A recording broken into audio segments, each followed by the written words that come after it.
Government evolve اس طرح ہو گئی ہے کہ وہ گورنمنٹ اپنے آپ کا ہی فائدہ پہلے دیکھتی ہے، پھر عوام کا فائدہ دیکھتی ہے، حالانکہ گورنمنٹ کا مین کام ہوتا ہے عوام کی بہتری کرنا۔ تو یہ دو پیرل ٹریکس پہ چل گیا کام۔ ہمارا جو ڈسکنیکٹ ہے آج کہ پاکستان کی کیا ضرورت ہے، کیا وہ گورنمنٹ وہ پاکستان کی ضرورت پوری کر رہی ہے یا وہ گورنمنٹ اپنے آپ کو چلانے کی ضرورت پوری کر رہی ہے؟ یہ بڑا، اور یہ ہمارا ملک میں نہیں، یہ آپ اگر دنیا کی تاریخ اٹھا کے دیکھیں تو جب بھی ایک سسٹم ڈی جنریٹ کرتا ہے، جب خرابی کی طرف جاتا ہے تو وہ سسٹم پھر اپنے آپ کو بچانا شروع ہو جاتا ہے۔ آٹومن ایمپائر کی اگر آپ تاریخ پڑھیں تو جب آٹومن ایمپائر دنیا کا ایک وقت پہ سب سے بڑا ایمپائر تھا، جیسے وہ سکڑتا جا رہا تھا اس کی بیوروکریسی بڑھتی جا رہی تھی۔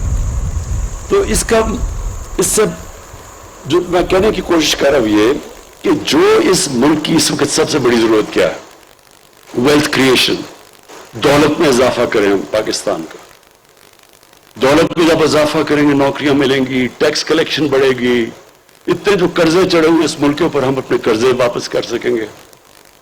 لیکن جو گورنمنٹ ہے جس طرح ہماری بن چکی ہے وہ اس طرح دیکھتی نہیں ہے۔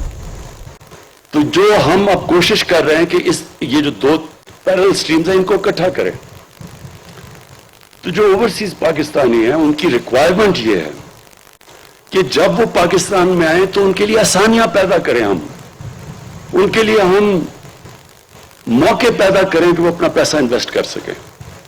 لوگوں کو اس چیز کا علم نہیں ہے کہ جو اوورسیز پاکستانی کے پاس اس وقت جو ان کا جی ڈی پی یا سالانہ آمدنی 90 لاکھ پاکستانی باہر ہیں، یہ 90 لاکھ پاکستانی کی جو سالانہ آمدنی ہے وہ تقریباً ہماری 22 کروڑ لوگوں کی اتنی آمدنی ہے۔ تو یہ سب سے پیسے والے، ہنر والے اس وقت پاکستانی باہر بیٹھے ہوئے ہیں۔ ایک سسٹم میں جو ابھی مسلم نے بڑی اچھی طرح بیان کیا کہ ایک سسٹم ان کو یہاں چلنے نہیں دے رہا تو وہ باہر جا کے کامیاب ہو گئے، یہاں کامیاب نہیں ہو سکتے، سسٹم روک کے رکھا ہوا تھا۔ باہر گئے انہوں نے کوئی سفارش نہیں تھی، لیکن سسٹم نے اجازت دی ان کو پیسہ بنانے کی، کامیاب ہونے کی۔ اور یہی آپ دیکھیں گے جو ہمارا بہترین ٹیلنٹ باہر چلا گیا، اس کی بہت بڑی وجہ یہ تھی ہم اس ملک میں ان کو اس ٹیلنٹ کو فنکشن کرنے کے لیے موقع نہیں پرووائڈ کر رہے تھے۔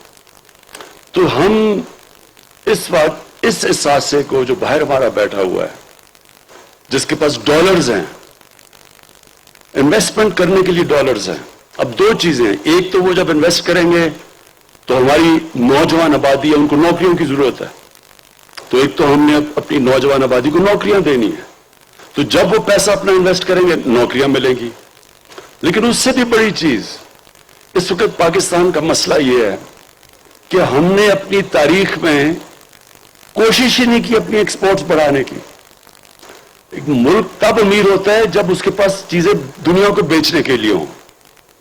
جب اس نے اپنے ایکسپورٹس بڑھائی نہیں، یعنی ایک سنگاپور کی 300 ارب ڈالر کی ایکسپورٹس ہے، 60 لاکھ کی آبادی ہوگی اس کی، پاکستان کی انشاءاللہ اس باری 30 ارب کی ایکسپورٹس ہوگی۔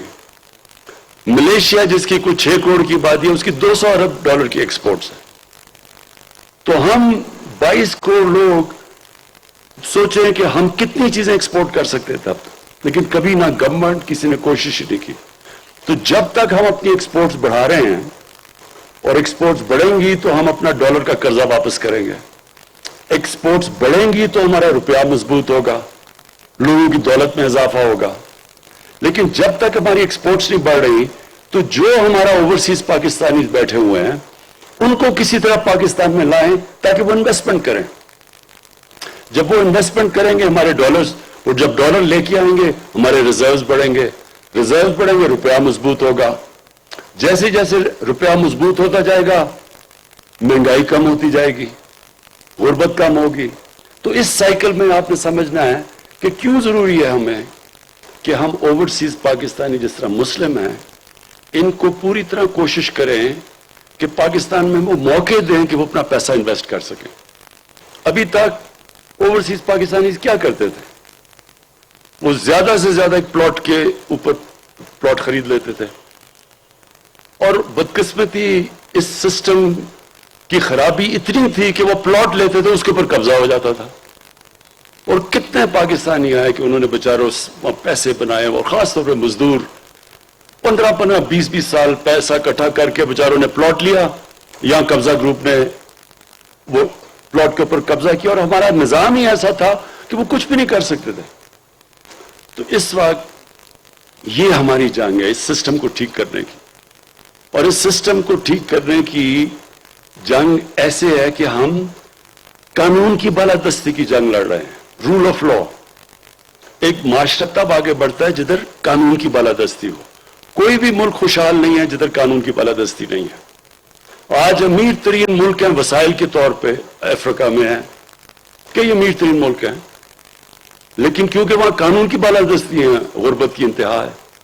اور پاکستان کا بھی یہ مسئلہ ہے کہ جیسے جیسے ہم اپنا رول آف لا، ہم اس ملک میں قانون کی بالادستی وہ جیسے جیسے قائم کرتے رہیں گے، خود ہی اوورسیز پاکستانی پاکستان میں آ کے پیسہ انویسٹ کریں گے، کیونکہ ان کو اعتماد ہوگا کہ ان کے پیسے کے اوپر کوئی قبضہ نہیں کرے گا، ان کی پراپرٹی کے اوپر ان کی کانٹریکٹ انفورس ہوگا. تو اس کے لیے یہ ہے ساری سٹرگل چل رہی پاکستان کی اس وقت. یہ جو سارے پرانے بڑے بڑے لوگ جنہوں نے اربوں روپیہ چوری، ڈالر چوری کر کے باہر بڑے بڑے محلات لیے ہوئے ہیں، یہ سارے جو اس وقت اٹیک کر رہے ہیں اس گورنمنٹ کو، ان کا مسئلہ یہ ایک ہے، یہ قانون کی بالادستی نہیں چاہتے. کیونکہ اس وقت یہ وہ لوگ ہیں جو کرپٹ سسٹم سے فائدہ اٹھا کے بیٹھے ہوئے ہیں، اور کرپٹ سسٹم کی وجہ سے انویسٹمنٹ نہیں آتی. یہ دبئی کیوں جا کے انویسٹ کرتے ہیں؟ کیونکہ دبئی میں قانون ہے، کوئی کسی کی ضرورت نہیں ہے ان کی زندگی کو کوئی پیسہ مانگے، کچھ کرے، رشوت مانگے، کوئی کسی کی ضرورت نہیں ہے. سارے پاکستانی کراچی سے اٹھ کے جا کے دبئی میں پیسہ لگا رہے ہیں. تو وہی اب ہم نے کرنے کہ یہاں قانون اسٹیبلش کرنا ہے تاکہ باہر سے پاکستان میں پیسہ آئے. اور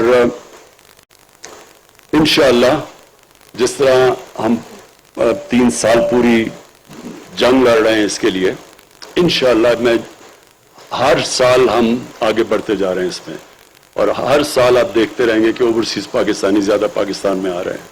ہماری انڈسٹری چل پڑی ہے اس وقت. آج دیکھیں ریکارڈ گاڑیوں کی سیلز ہو گئی ہے. یعنی جب انڈسٹری چلتی ہے لارج سکیل مینوفیکچرنگ میں سب سے زیادہ اضافہ ہوا ہے اس بارے. اب جو آخری بات میں کہنا چاہتا ہوں وہ ہے ٹورزم. کیونکہ میں نے دنیا میں تقریباً ساری دنیا دیکھی ہے، اور مجھے ویسے بھی شوق ٹریولنگ کا بہت تھا، اور پاکستان سارا میں نے دیکھا ہوا ہے.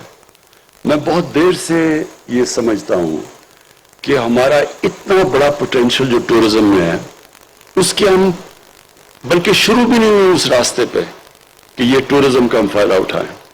ہم نے جب کے پی میں ہماری گورنمنٹ بنی تو ہم نے کے پی میں کوشش کی ٹورزم بڑھانے کے لیے، اور آپ حیران ہوں گے کہ جو ہمارے 5 سال 2013 سے 18 تک جو صوبہ سب سے تباہی ہوئی تھی، جس صوبے میں وار آن ٹیرر کی وجہ سے سب سے زیادہ نقصان پختونخوا کو ہوا تھا، تو وہ 5 سالوں میں یو این ڈی پی کی اب رپورٹ ہے کہ ان 5 سالوں میں جس صوبے میں سب سے تیزی سے غربت کم ہوئی وہ پختونخوا تھا.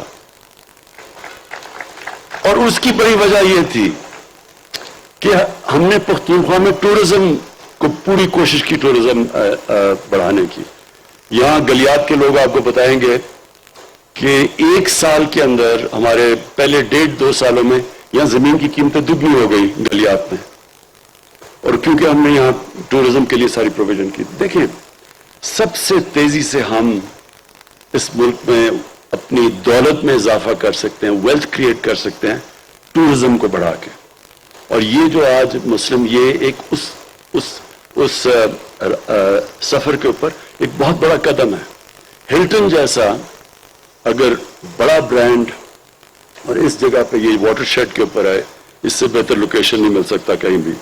جب آپ ہلٹن جیسا یہاں 5 سٹار جب ایک ہوٹل بنے گا تو اس سے کیا ہوگا؟ اس سے پیسے والے لوگ آئیں گے. اصل میں ٹورزم 2 قسم کی ہوتی ہے، ایک میس ٹورزم ہوتی ہے، ایک ہائی اینڈ ٹورزم ہوتی ہے. جو اصل پیسہ جنریٹ ہوتا ہے وہ ہائی اینڈ ٹورزم سے ہوتا ہے. تو جب ہلٹن آتا ہے تو ہائی اینڈ ٹورزم آگے بڑھتی ہے. اس کے ساتھ ساتھ پھر جو چیزیں کیا آئیں گی، یہاں اسکیم بڑھے گی.